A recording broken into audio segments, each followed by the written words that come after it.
Dan potem, ko je ravnateljica ljubljanskega vrtca opozorila, da je 5-letna deklica na otroškem igrišču našla narkomansko iglo in jo pospravila v žep, številni Ljubljančani svarijo, da so razmere v prestolnici iz leta v leto slabše. Posredovali so nam zaskrbljujoče podatke, na katerih je videti oziroma posnetke, kako odvisniki drogo sredi dneva uživajo kar na ulicah in blokovskih dvoriščih. In rešitev Manca Turk.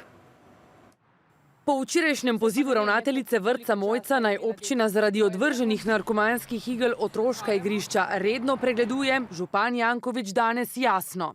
Odgovor je ne, da bi bili na vsakem momentu, v vsakem kraju je nemogoče. A dejstvo je, da Ljubljana ima težave z odvisniki. Gledate posnetke, ki so pred pol leta nastali v strogem centru Ljubljane, med Resljevo in Kolodvorsko. Moški se takole drogira na ulici, ženska sredi blokovskega dvorišča opravlja potrebo. Znoć so bili 4. So bili včeraj. In se slečejo riti, doje v rit, pa koljeno dvigu tlele v vene, v žile dajo, mislim.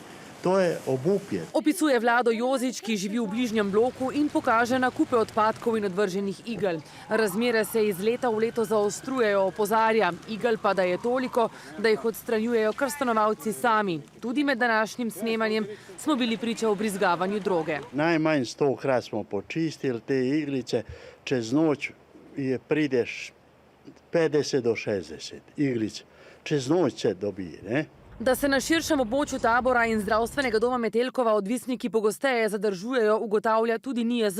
Še več, med uporabniki je večje število mladih, v zadnjem času pa je več lokacij s tako imenovano odprto sceno, ko odvisniki drogo in uporabljajo in preprodajajo na javnih mestih. Prijemamo informacije, da je v bistvu stanje trenutno pereče.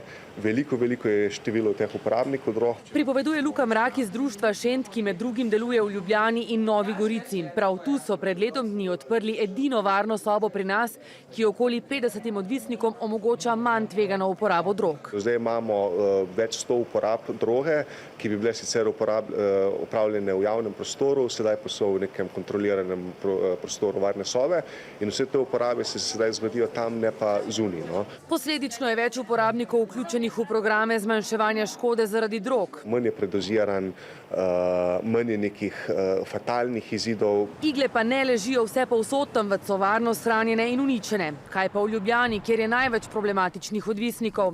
Ministrstvo za zdravje je projekt varne sobe finančno podprlo z javnim razpisom, v okviru katerega bo društvo Šent z vsemi ključnimi akterji vzpostavilo program do leta 2028.